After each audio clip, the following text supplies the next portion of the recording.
In today's video, I'm going to teach you how to track restricted funds in QuickBooks. If you need to separate money by purpose, grant, program, or donor restriction, QuickBooks can help you do that using classes.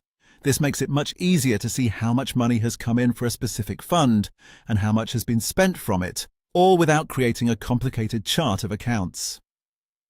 I'll walk you through the process from setup to reporting so you can keep your fund tracking organized and easy to review. To get started, go to the Settings icon in the top right corner of QuickBooks, then select Account and Settings. From there, click Advanced.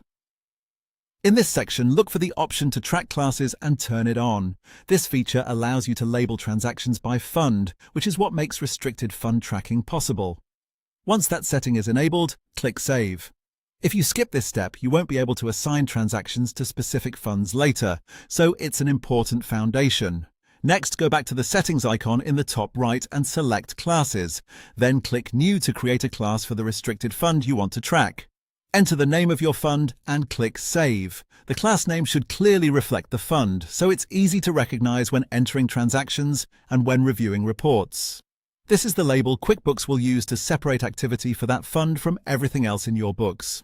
Once your class is set up, you can begin recording transactions. Click the plus New button and select Bank Deposit. Enter the amount of money received, then choose your fund class on the transaction before saving it.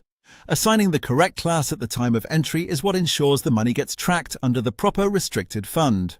This is especially helpful if your organization receives money for multiple purposes and you need clean reporting later. After that, when money is spent from the same restricted fund, click plus New again and select Expense. Fill in the amount and make sure to choose that same fund class on the expense transaction. Then click Save.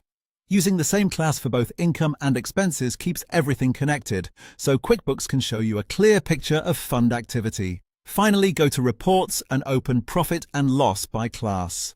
This report lets you view balances and activity by fund class, so you can quickly see what has been received, what has been spent, and what remains available within each restricted fund. That's the full process for tracking restricted funds in QuickBooks clearly and accurately.